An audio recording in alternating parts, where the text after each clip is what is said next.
Welcome to On the Issues with Michelle Goodwin at Ms. Magazine. As you know, we report, rebel, and we tell it just like it is. And in this episode, it's part of our annual Supreme Court term in review as the court is getting ready to open its 2025-26 term. We want to take a look back at just what we learned from the court's last session. And joining me in this pre-recorded panel discussion held at Georgetown University is Dean of Berkeley's Law School, Erwin Chemerinsky, Sherrilyn Ifill, who served as the 7th president and director counsel of the NAACP Legal Defense Fund. I'm also joined by Jamelle Bouie from the New York Times, as well, Chris Geidner, who was at BuzzFeed and it is now leading news all the way with Law Dork. Moira Donegan also joins us from The Guardian, and Mark Joseph Stern, who's been a fellow traveler with us on our Supreme Court terms in review. He's at Slate. My listeners, sit back, take a listen, and maybe you'll want to pull out your notepad and your pens. Sit back and take a listen. Thank you. It's such an honor to be part of this discussion. Each year I write a short book for the American Bar Association recapping the term. I try to come up with a title that captures the theme for the year. My title for this year is going to be Taking Sides.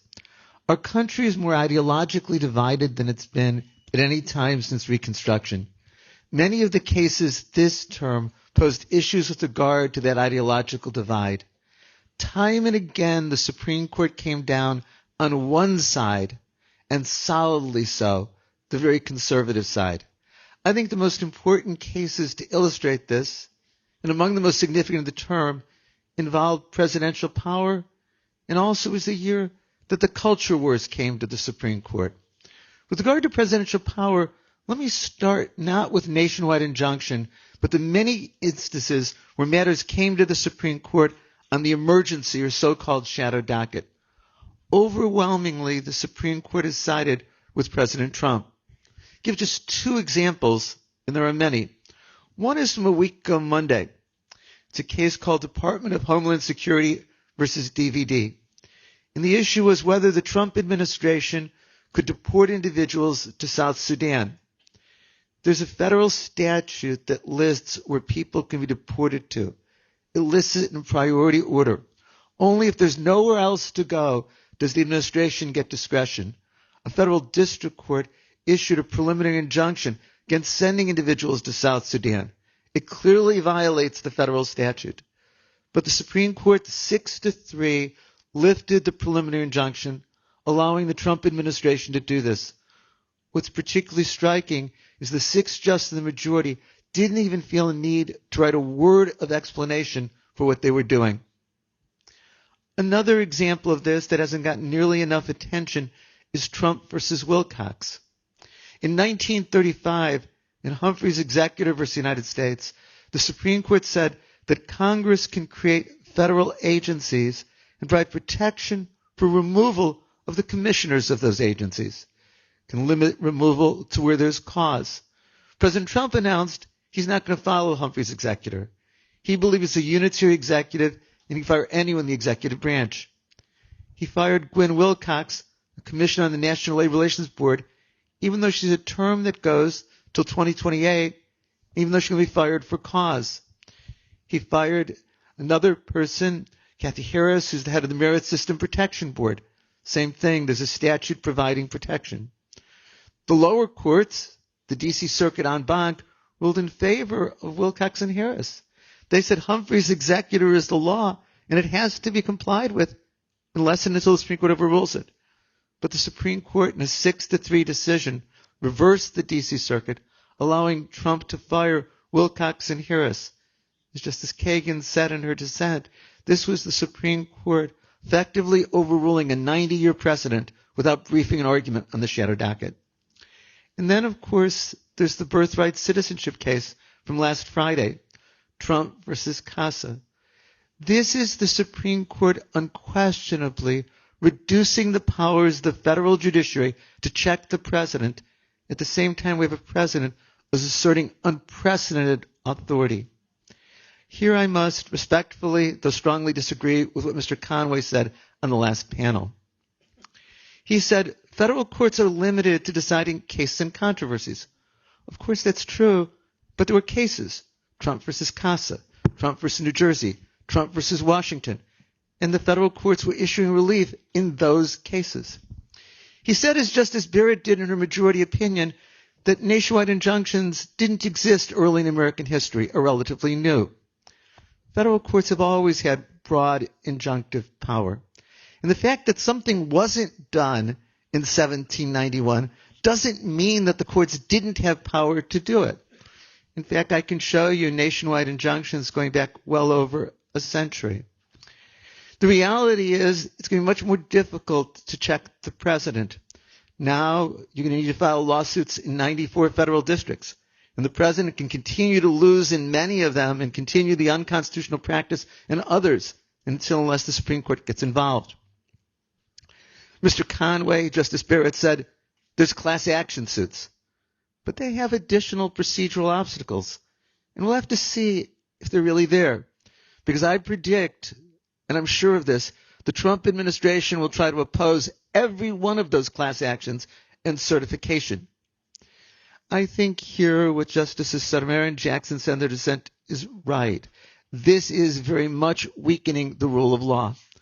The courts right now are only guardrail to enforce the Constitution, and the Supreme Court weakened that guardrail. So these are examples of what I mean of the Supreme Court clearly taking sides. But there are also the cases about the culture wars this term. Take, for instance, United States versus Scrimetti, while the Tennessee law that prohibited gender-affirming care for transgender youth.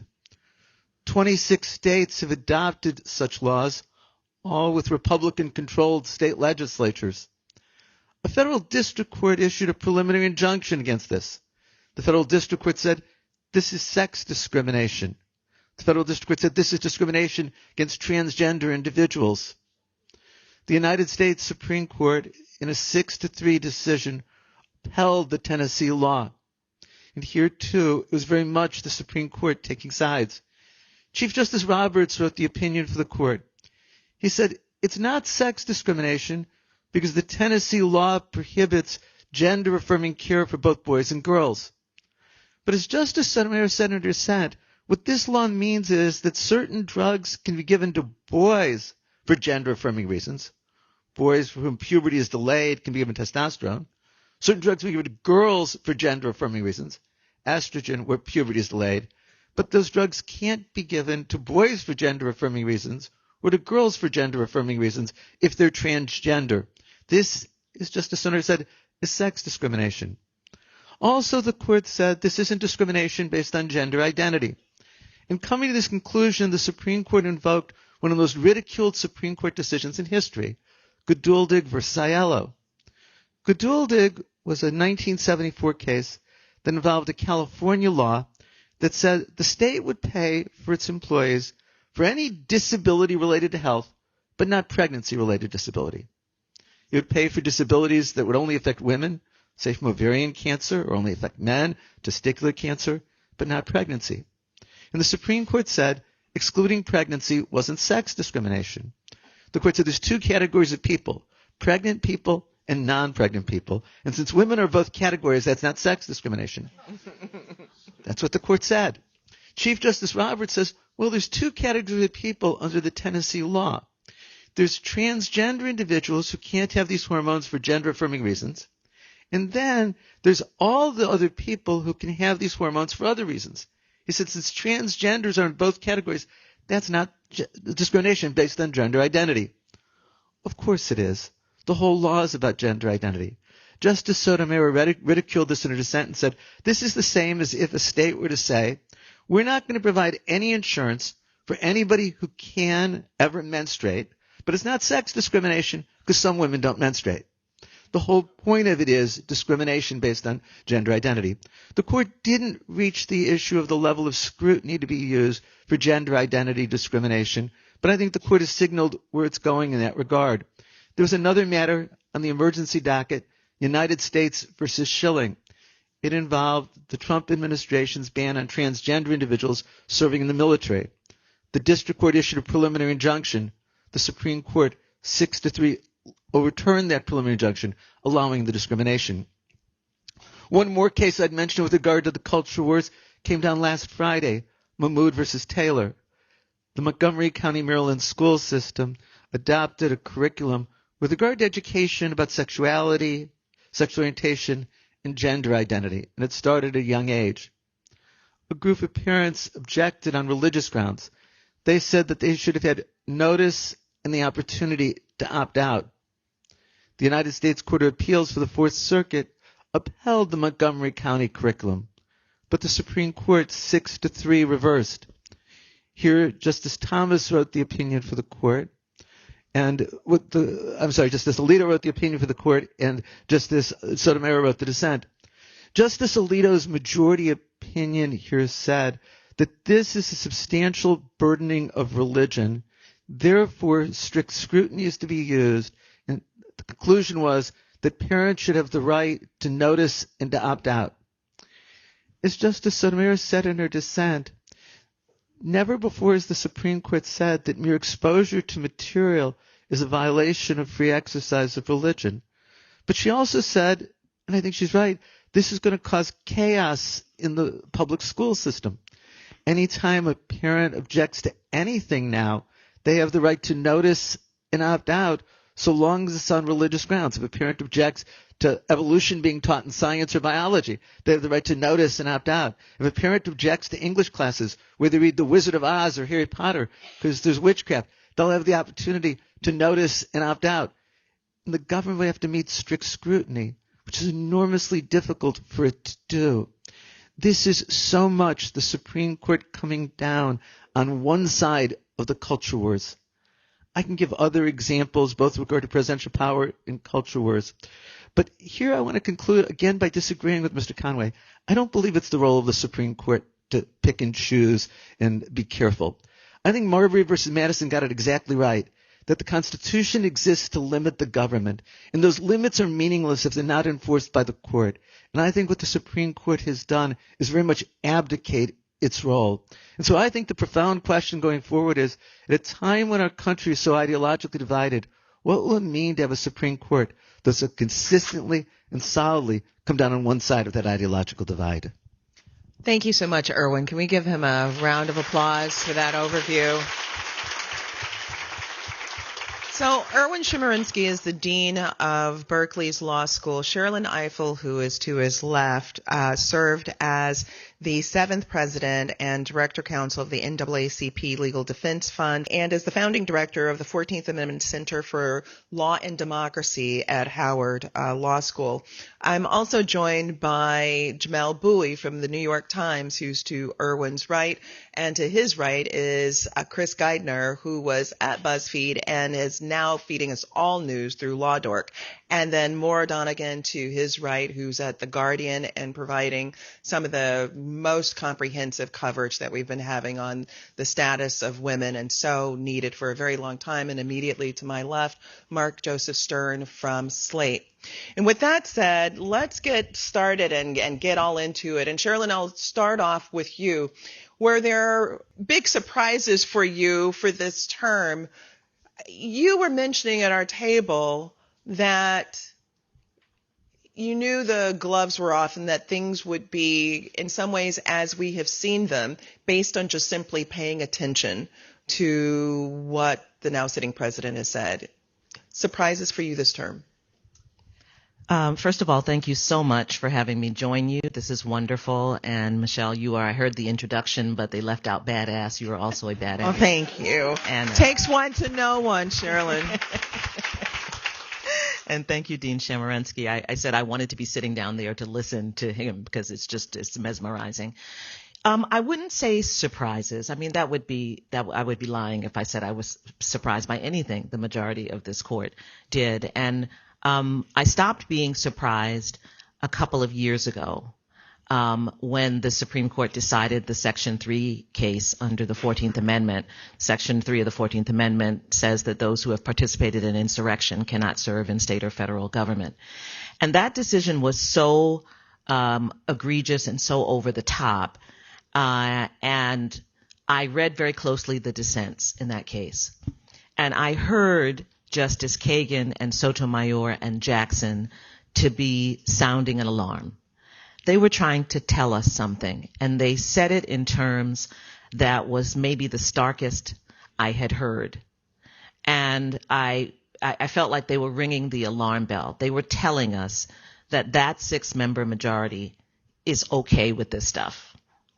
It was obviously followed by the immunity decision, and it continued, but I have not changed my view since then that those 3 justices have been trying to signal to us a sea change in what, I'm a civil rights lawyer, okay? I've never, for my entire career, I have not litigated before or in the context of a Supreme Court that has been inclined, shall we say, towards the issues that are the issues of my clients.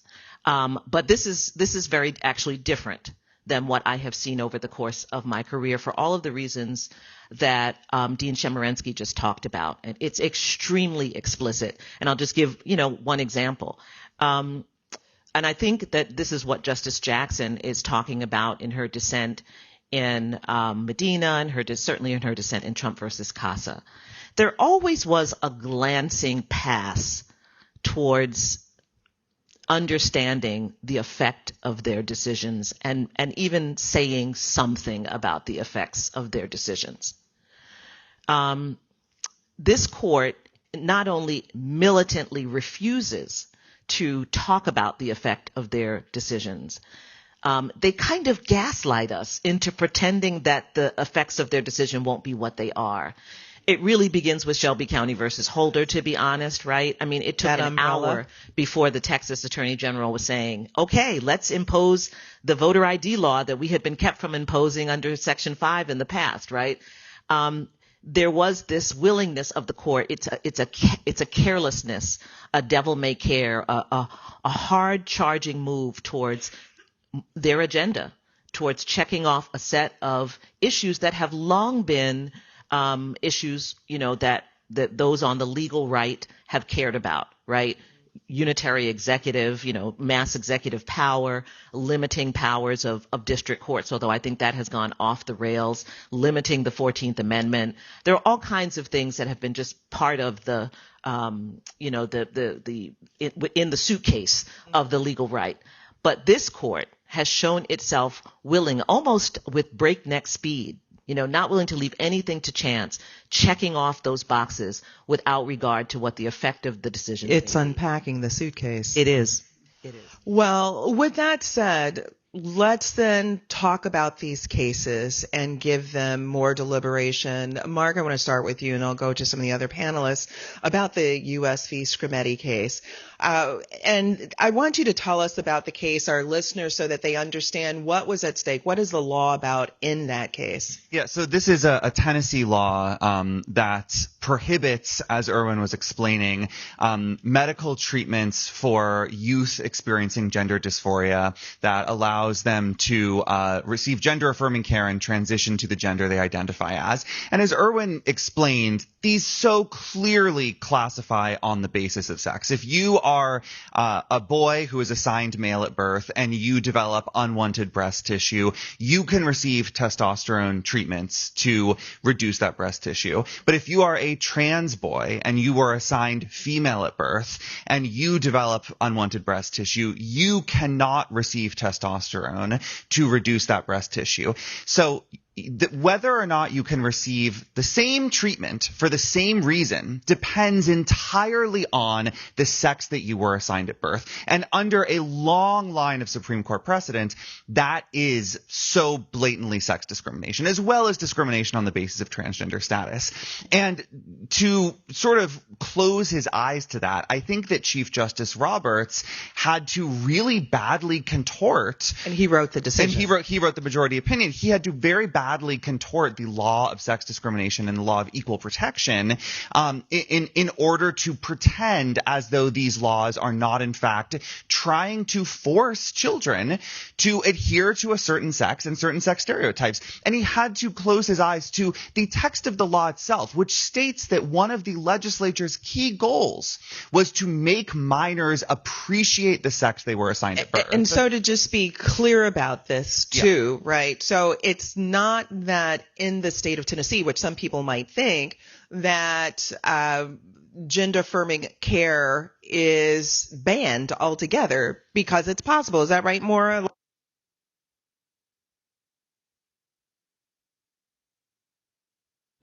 It's banned for the people who need it, right? It's banned for people on the basis of their transgender identity, which I agree with Mark. I really think it's a almost embarrassingly sloppy opinion. It's an opinion that tends to insult the reader with its bad faith. Because some people think with the case, here are these parents trying to force testosterone on their kids, but the reality is in Tennessee, kids were already getting testosterone and estrogen. Yes, and cis children will continue to receive those treatments. And I am interested that you point out the concerns of the parents, right? Because in this case, the court declined to hear the question of whether the ban infringes on parents' rights. And as Chris pointed out in his very excellent blog on this set of cases that I think everybody should read, they also declined to hear further argument for next term on the question of parents' rights. And we saw some other very aggressive interpretations of rights that parents have this term, right? But this right to guide the medical care of their children in ways that they feel are most advantageous for those children's thriving and development, the Supreme Court intervened to stop a particular culture war outcome from having legal protection. So, Chris, tell us a little bit about then these concurring decisions, right? Because you have broken this down and looked at it left, right, up, and down. Give us some more texture about how the justices beyond the Chief Justice viewed this case and what's at stake. Yeah. I know, it's the Stephen Miller effect. Thank you. I think it is just so, whenever talking about this case, I think the gaslighting that we were talking about is so clear, because if you asked, these days people know what gaslighting is. I had to wonder, but yes, we all get what this law is about. Nobody's going to say it's about age and medical use, which is what the Chief Justice insisted to us is all that this case was about. That they're going to say, whatever side they come down on, whether they support the law or oppose it, they're going to say, this is a law about trans kids. And it's just so remarkable that the law of the United States is now that a law that everyone passing it, supporting it, opposing it, signing it, challenging it, defending it, everybody going all the way up, Trump-appointed district court judges across the country, even the appeals court judges until you got to Jeff Sutton. You had an Eighth Circuit decision before this all started that had upheld a district court injunction against Arkansas's ban. All of a sudden, John Roberts gets it and tells us this is not sex classification. This is not transgender status.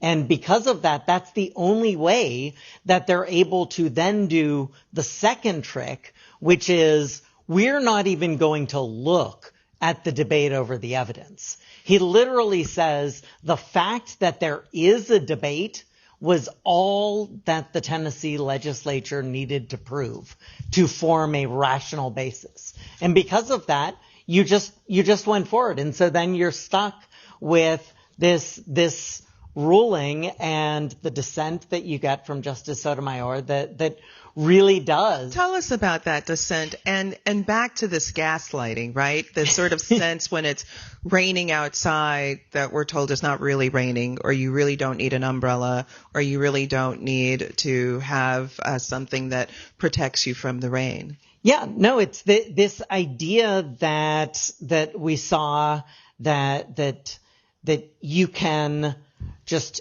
ignore the text of the law. You can ignore the purpose of the law. You can ignore all of these things in other cases that conservatives, judicial appointees have been telling us we have to follow. And all of a sudden say, no, in this one instance, we're going to go outside of that. It's just, I mean, you could just tell that there was, it was a powerful dissent, but it was almost sort of like a dissent that understood I'm writing for the future because this is clearly a lost cause right now. Which also seems to be something that's taking place within the dissents. Jamelle, I see you gripping your microphone. Yeah, no, I've learned what the grip of the microphone means. Yes. I want to pick up on Chris is saying and tie it back to something Sherrilyn said, which is Sherrilyn mentioned that the court is acting in ways that are indifferent to the consequences on the ground. But I think the corollary to that is the court is pretending as if it operates in this world of total abstraction, right? That they can do pure law. Right. And they don't have to worry about context. They don't have to worry about anything other than whatever language games they're playing. And Roberts' opinion is just a language game, right? It's ignoring what's plainly in front of us as a matter of like material reality in favor of saying, well, no, if you abstract it out, then this isn't sex discrimination. And it reminded me so much of oral arguments in Trump v. U.S., where Roberts is like, well, we can't think about the particular circumstances of all of this. It's like, what? Like, what are you talking about? Immunity decision, right? This is specific. That's nonsense. Like, of course you have to think about the particular circumstances because you're not actually a legal academic. You're not, no offense to legal academics. You're not a philosopher. You are someone doing the concrete. Nor a historian. Right, nor a historian. You're doing the concrete work of judging, which is fundamentally a material thing. I mean, the ironic part of that is that then you get to like Justice Thomas, who was neither doing philosophy nor he was neither doing practical effects nor philosophy. He was writing a series of blog posts. It was literally if you go through each section of his concurrence, like you could literally probably like type in the keywords from it and you'll find a National Review or some far right turf blog that advanced whatever he was writing, because it was just this like attack on, he said it was an attack on elite opinion, but it wasn't. And it was an attack on knowledge. It was an attack on evidence. It was an attack on science. It was truly this effort to just say like, no, we're not only is Robert's wordplay fine, but we don't even need to worry about reality when making our decisions. Sherrilyn and then Moira. Yeah, this is because this court finds facts and reality inconvenient, and therefore they are working very hard to ensure they never have to encounter them. And I have come to believe that part of their attacks on district courts are because district courts present the inconvenience of facts. They don't want to deal with the factual record. And in Scrimetti, for me, the tell was at oral argument when Justice Alito said to the Solicitor General Elizabeth Prelogger, and he was, pounding the desk as he sometimes does, you didn't include in your brief, I don't see you citing anywhere this important case study from Great Britain that shows the harm of gender affirming care on children. And of course, Solicitor General Prelogger has to say in the very nice way that she does that that study wasn't out when we tried this case. It's not part of the record, right? And there are actually lots of views that are contrary that show the weakness. But the point is that, people who are lawyers in this room know that appellate courts don't get to do the facts over. The facts are developed below. And for like a civil rights lawyer, the record is the coin of the realm. That's where we get to prove that the thing that our client said is happening actually is happening. Yes. And it's really important for us that you adhere to the record and that appellate judges defer to the record.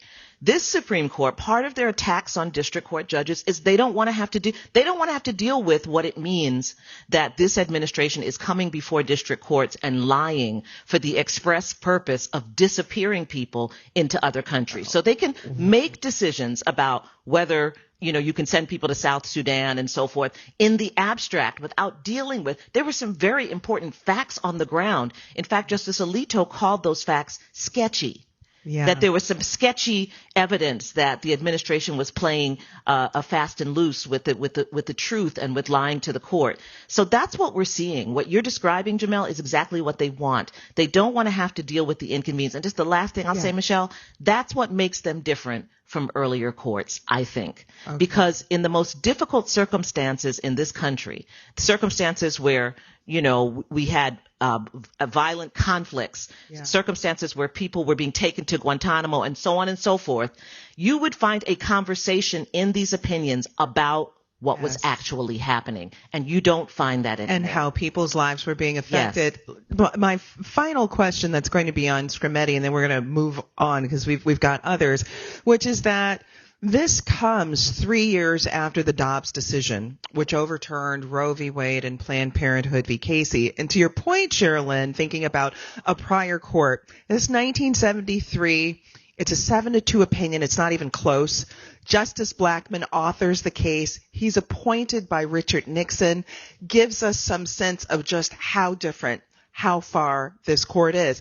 Moira, I'm wondering if part of the aftermath of the Dobbs decision happens to be Scrimetti. Your quick thoughts on that? Yeah, I don't think you get Scrimetti without the sort of shift that the court has been on for a long time, but was really epitomized by Dobbs, right? So this is a case that had to be brought on sex discrimination grounds because the broader jurisprudence of bodily autonomy has already been gutted, right? So there's already a narrowing of the avenues. This is something the previous panel addressed at length, right? Is that the Supreme Court does this thing where they set the house on fire and then they run around like systematically locking all the doors so that nobody can get out. I'm sorry if that's a little No, not at all. But not to bring it. Right, yes. But, this is also something I wanted to point out in Scrimetti. I think these points are well taken with regard to Thomas's concurrence as well as Barrett's, which I think was also sort of weirdly cavalier with history and fact, is that, this is a decision that was also based on this idea that's really been recurring in the court's jurisprudence about sex discrimination since Dobbs, with its revival of Geduldig, right? This notion that with regard to medicine in particular, sex discrimination claims sex discriminatory laws are subject only to rational basis review. And I think something that the Thomas dissent showed us is that, we're in the Thomas concurrence, he is sadly so rarely in dissent. The Thomas concurrence showed us that we're also in an era of epistemic collapse, right? When what classifies as a medical license to discriminate becomes a loophole so big that you can drive a truck through it. Erwin, you're gripping the microphone, and my next question is for you, but go ahead. Yes. Really quickly, first, it was just 10 years ago on June 26, 2015, that the court decided Obergefell versus Hodges. Yeah. Does anyone in this room believe that this court would decide Obergefell the same way? And second, it was just mentioned Justice Barrett's concurrence in Scrimetti. It was a very strong opinion saying only rational basis review should be used for discrimination based on gender identity, including said there's not really a history of discrimination based on gender identity in the United States. I want to tie this together with the majority opinion that she wrote last week in Trump versus Casa. I think that liberals have tried to project their hope that she's going to be different, and she's not. She's very much a solid conservative justice. If you look at all the major cases since she's come on the court, we've got Dobbs or the gun cases, separation of church and state cases, she's always with the conservatives. And I don't think we can pin hopes that somehow she's going to be a more moderate justice than she ever was thought to be. I appreciate that, Erwin, and we're actually going to get to the Casa case, and what has been written about in terms of a bit of a showdown between Amy Coney Barrett and what she tossed at Justice Jackson. We're going to get there, but I do wonder about Kennedy v. Braidwood really quickly, and I'll start with you, Erwin. Many see that as a victory to celebrate. Are there concerns that you have, and could you tell us just quickly about that case? Kennedy versus Braidwood is about the presidential appointment power. And the Supreme Court has increasingly said that officers of the United States have to be appointed by the president. And this involves a particular board that prescribes what needs to be covered with regard to insurance. And the question is, did the president have to appoint the members of this board? Were they, in the language of the Constitution, officers of the United States, or were they inferior officers of the United States? And the Supreme Court said that given the fact that everything they do is reviewed by the Department of Health and Human Services, given they can be fired by the head of the Department of Health and Human Services, they should be thought of as inferior officers, not officers, so the appointment power doesn't have to be the president. I don't think this is a major case at all. Mm-hmm. I would just say the only concern that it raises, this was the case that started out as the challenge to PrEP, the HIV prevention drug, was brought by right wing, was a Jonathan Mitchell case out of Texas, went to Judge Reed O'Connor. I mean, this was a right wing mission, to get rid of PrEP coverage under some contraceptive coverage, but that sort of went off to the side in the case. And the problem of what we got out of the ruling was that yes, the commission, the task force was upheld, but now it is in the same position as one of the other commissions that provide coverage under the ACA preventive care, which is ACIP, which if you've been reading about that, that's the board that HHS Secretary Kennedy fired all the members and put a bunch of vaccine skeptics on. So even though this was a victory at the Supreme Court, the political reality of it being inferior officers and Kennedy being able to fire them is that you could actually see some real upheaval in that board membership, which then could lead to changes in what they recommend should be covered. Just to put a finer point on it, I mean, in order to save the Preventive Service Task Force, which was a key plank of the Affordable Care Act, the Supreme Court had to give RFK Jr. so much more power over it to hire and fire its members, to block its rules. And that goes entirely against what Congress was intending to do when it designed this task force and gave it the powers that it has to basically instruct insurance companies, you must cover these preventive treatments, including HIV prevention, including PrEP and cancer screenings and diabetes screenings. All of that must be covered without any copays or any patient payments. But RFK Jr. doesn't believe diabetes exists. He does not accept the medical causes of cancer. He is an HIV denialist who does not accept that HIV causes AIDS. And he has now been handed by the Supreme Court near total power over the body that regulates insurance companies' coverage of this preventive treatment. And so it seems to me there's a good example of how even when the Supreme Court does something good, like uphold part of the ACA, it is still putting through a lot of bad Erwin's law. gripping. Yeah, I just want to say, I think it's important to separate the appointment issue, which is what this case is about, from the removal power. I think the Supreme Court's going to give the president the power to fire anyone in the executive branch of government. So I don't think this case is going to increase the removal power. And I think it's very troubling that no longer is Congress going to be able to provide protection for those in the executive branch of government. All right, moving on to our next case. We got more to cover. All right, Medina v. Planned Parenthood. I want to start off with you, Moira, and then go to you, Sherrilyn, especially on this point with regard to gaslighting and the history of Medicaid being part of a civil rights agenda. Maura, what's the case about? So this is a case out of South Carolina where the Republican governor said that any Medicaid reimbursements to Planned Parenthood providers were, even for other non-abortion related services, were functionally subsidies of abortion because money is fungible. And on that basis, he moved to exclude Planned Parenthood from all of the states' Medicaid reimbursement. Now, this is a pretty big deal for Planned Parenthood. About half of their patients nationwide are Medicaid recipients. 1 in 3 American women has received services from a Planned Parenthood. For Black women, that's about 1 in 2. And so this means that the Planned Parenthood patients no longer had what was supposedly guaranteed to them in the 1965 Medicaid Act, which is a free choice of provider, the ability to access Medicaid care from the provider of their choice, right? So, Sherrilyn, I want to then pick up with you on that. Why was that even important? And coming out of 1965, what does that all represent? But I think it's really important that you put a pin in this, because to understand the agenda of this court, right, you have to understand the context from which these statutes emanate, right? And so this period of the 1960s, before we got to 1968, which kind of turned things, right?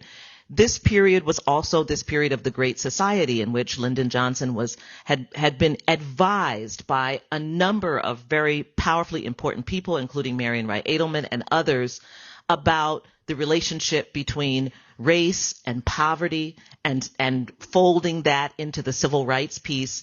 And this idea of the Great Society was to create this platform that would lift people up, that would deal with profound poverty, that would deal with those who didn't have access to health care, that would address discrimination. This is the period in which we get Head Start and all these other supports that are supposed to create this kind of set of services that will allow people to be lifted, right? So it is also true that this is the period when we get the change in our immigration laws in this country. And I raise that because, of course, given everything that is happening around immigration and around birthright citizenship and so on and so forth, if you can understand the suite of issues that this court has shown their hostility to, it is about an anti-civil rights agenda. That is the agenda of this court, even when it's masquerading as something else.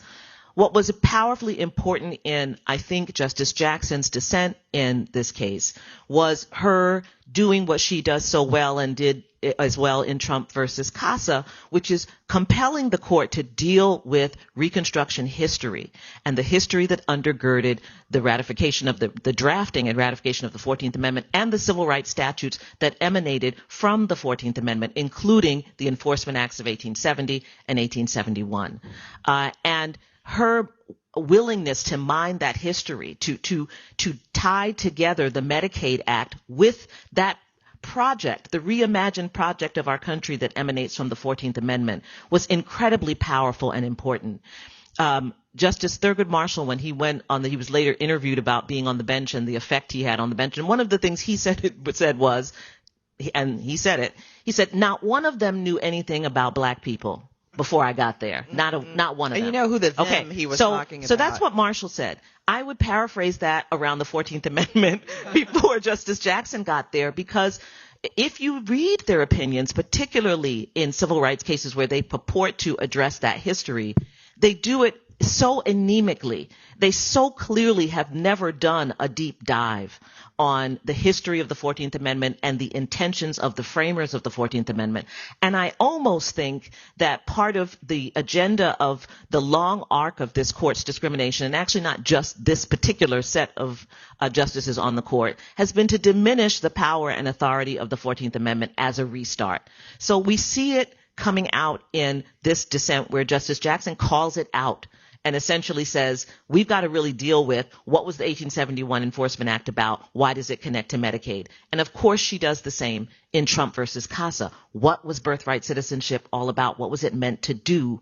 And why is it that it's significant? Even in this case where we're talking about nationwide injunctions, that we can't pretend that this is not the context in which it's happening. Jamelle, then I want to take us, and thank you so very much for that, because what you've shared is that there is something broader for us to understand in terms of the civil rights achievements that were scored in our nation and what that looks like within the context of this court and those reversals. What's written on paper is ceding in many ways to the adjudication that's taking place in the decisions of the court. Jamelle, I want to turn to you as we talk about Trump v. Casa. Can you tell us about that case? Well, on the surface, the case is just about whether or not district courts can issue these nationwide injunctions. But as Justice Jackson points out in her dissent, removing that tool from federal district courts, especially in this particular circumstance, what it does is it empowers the executive branch to essentially revoke a constitutional right from a class of people. And that to me is what the case is about. I've gotten into some arguments about this on the internet, because the best arguments, because my initial reaction was that the court, even though in Barrett's opinion and the opinion of the court, they hold out the possibility of a broad group of plaintiffs being able to get relief through different mechanisms, it remains the case that what they've done is said that if you cannot get access to that relief, the president can, with the stroke of a pen, revoke your constitutional right to citizenship if you are the child of undocumented immigrants, or if you're the child of anyone who cannot prove their citizenship.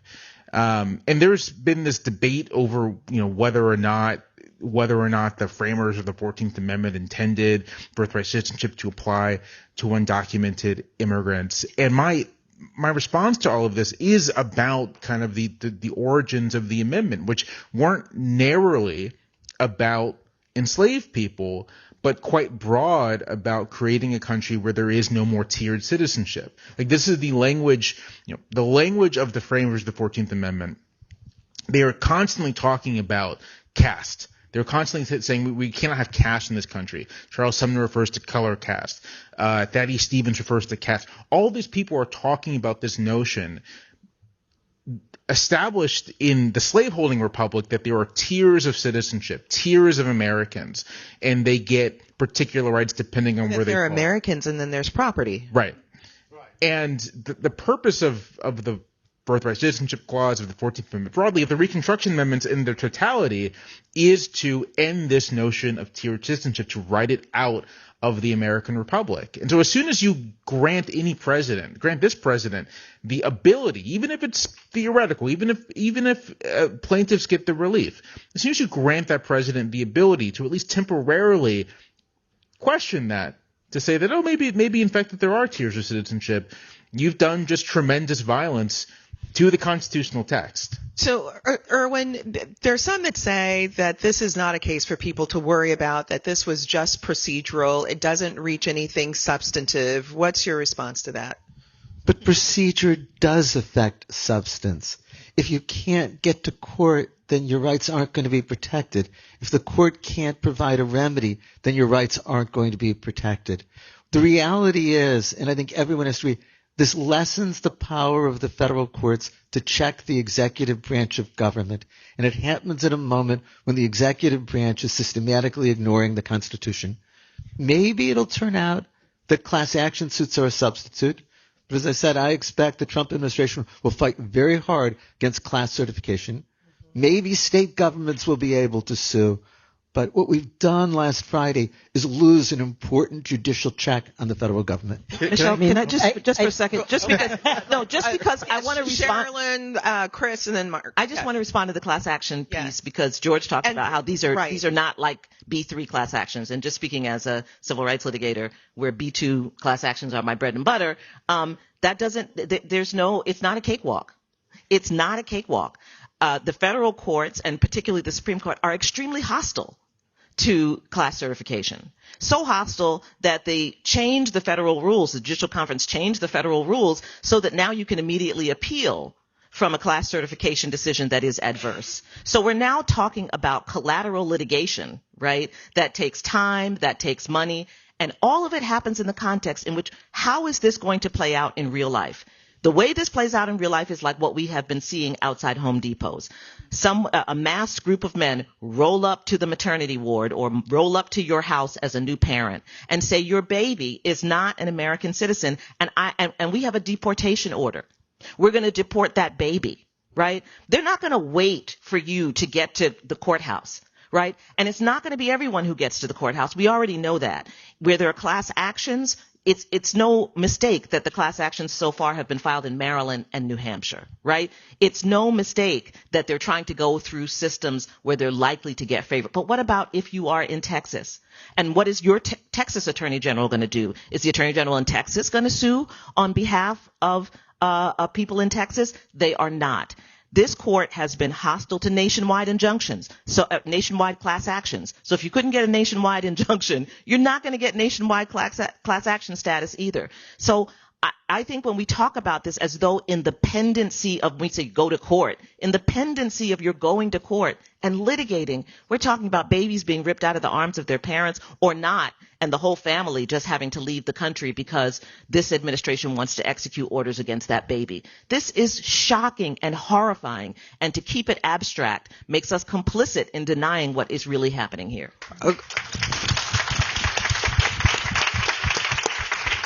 I mean, I think that's right on. And I think the great thing about, we were talking in the earlier panel about federal district court judges really stepping up. We saw that in Judge Deborah Boardman's courtroom when she held the first hearing when the CASA litigants have tried to turn their case into a class action lawsuit. She held just a status conference hearing to figure out how to proceed with this on Monday after the ruling. And she did ask that question, and I was really happy she did. She was like, told the Justice Department lawyer, I want to know, are you going to be trying to deport babies?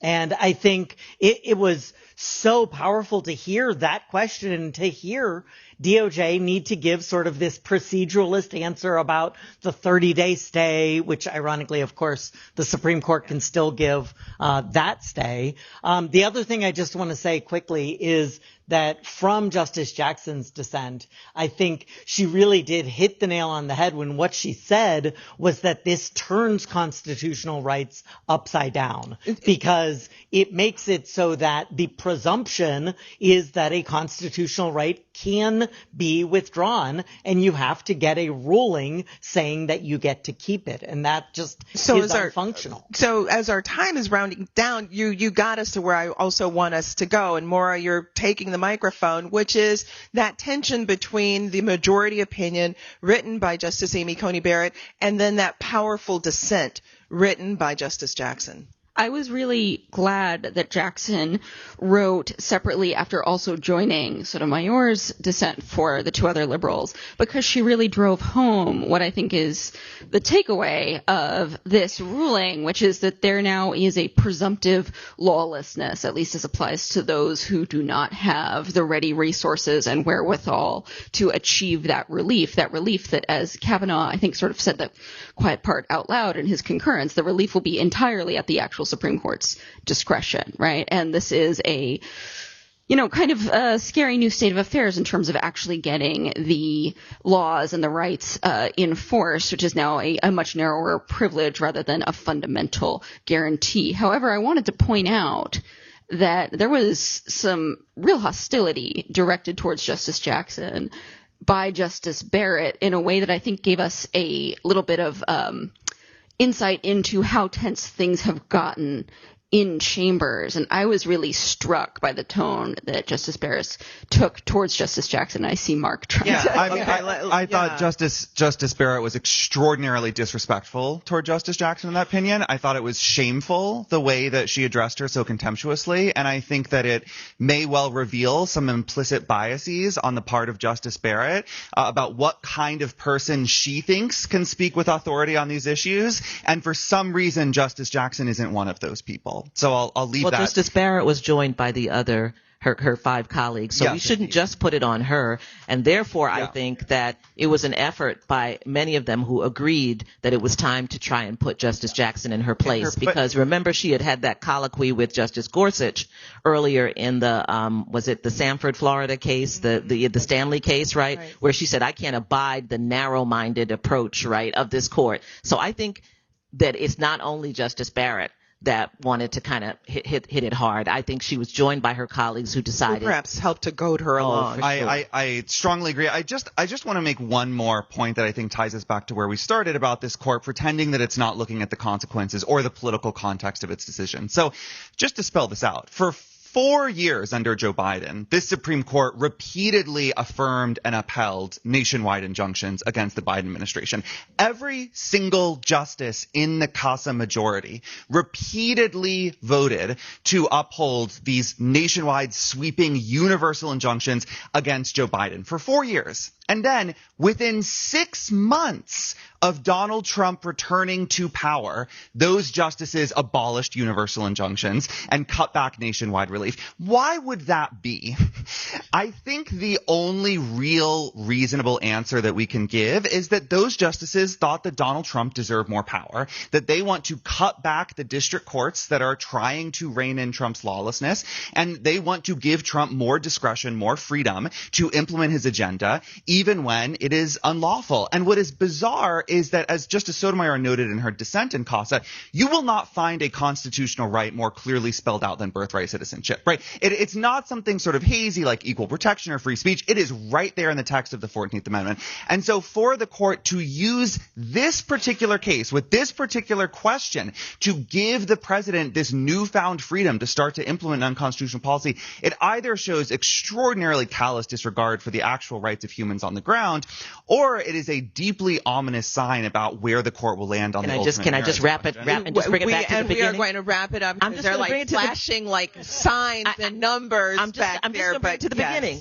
That's what I saw in the Section 3 case. When I talked about the dissent, they were telling us these folks, they're for him. You know, they weren't just saying they're for like the unitary executive. They were saying something very particular. And I couldn't agree with you more, Mark, that this felt very targeted. Well, in a term where what we've seen as opportunistic originalism, where history matters for some and then doesn't matter for others, there's so much yet to unpack. Our time went by incredibly quickly. I am so grateful to each of you.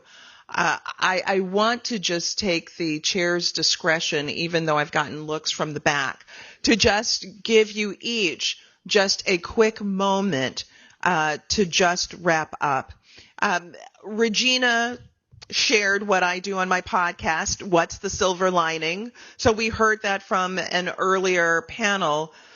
I'm wondering, given your wisdom, what you predict and see for the future, and just quick takes. I'll start with you, Sherrilyn.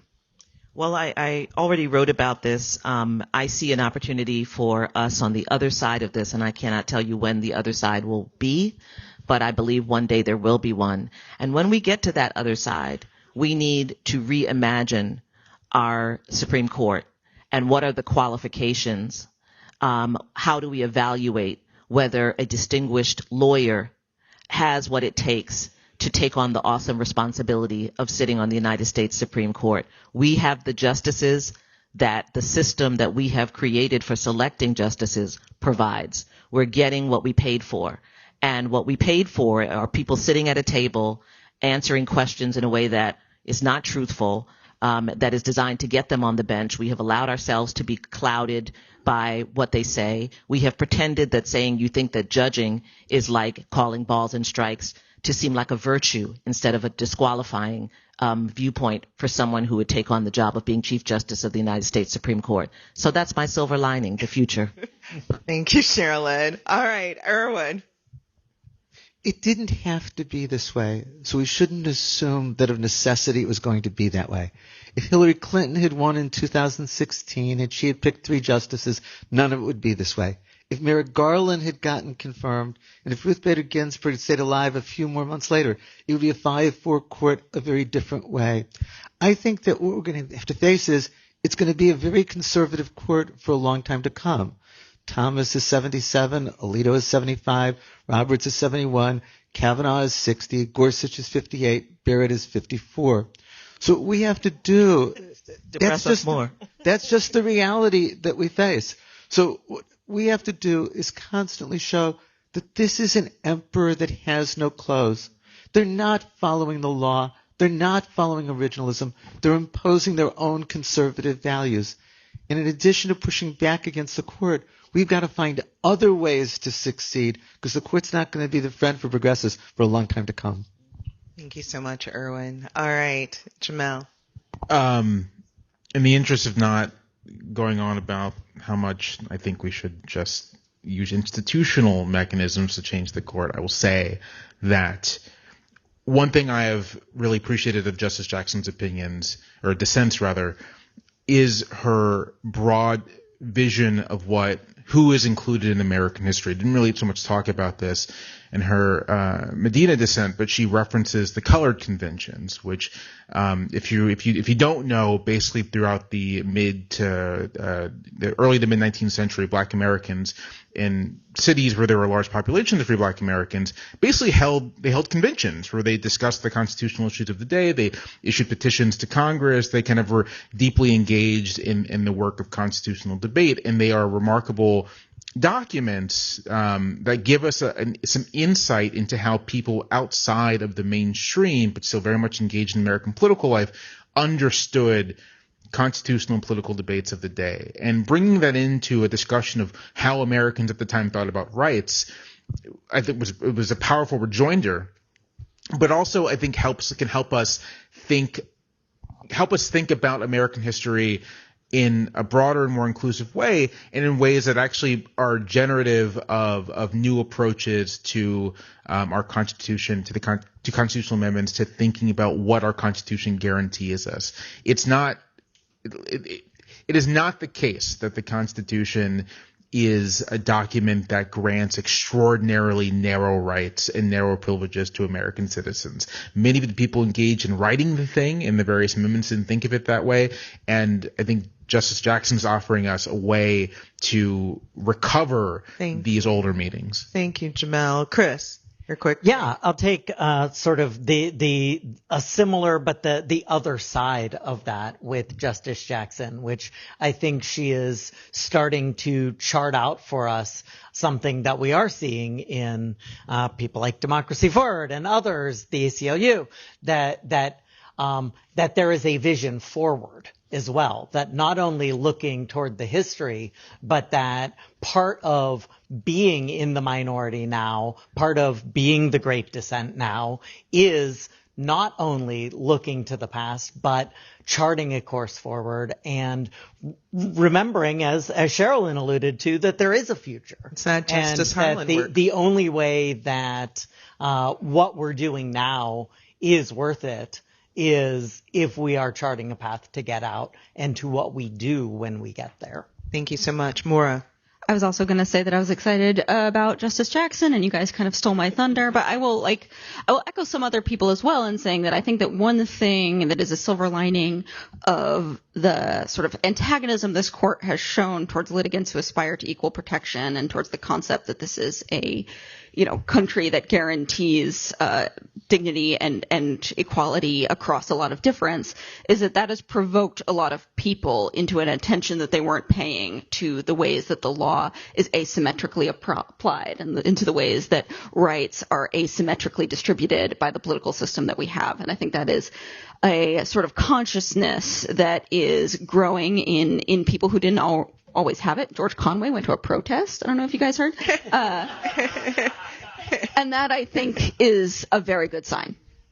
My silver lining, I think, is the brave district court judges who are out there doing this courageous work, really putting it all on the line to defend the rule of law and to try to rein in Trump's lawlessness.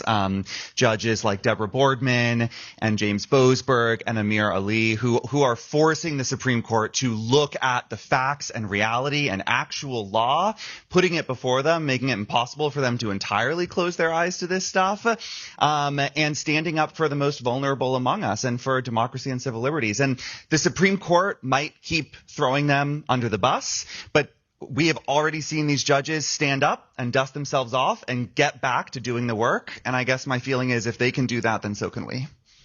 Please join me in thanking our Supreme Court Torment Review panelists. Thank you, each of you, so much. This has been your host, Michelle Goodwin, reporting, rebelling, and telling it just like it is on the Issues with Michelle Goodwin and 15 Minutes of Feminism, our Ms. Magazine and Ms. Studios joint productions. I, Michelle Goodwin, am the executive producer of Ms. Studios. Our producers for this episode are Roxy Zoll, Oliver Hogg, Allison Whalen, and our Ms. Studios intern, Emerson Panagrahi. The creative vision behind our work includes art and design by Brandy Phipps, editing by Natalie Hodlin and Emerson Panagrahi, and music by Chris J. Lee.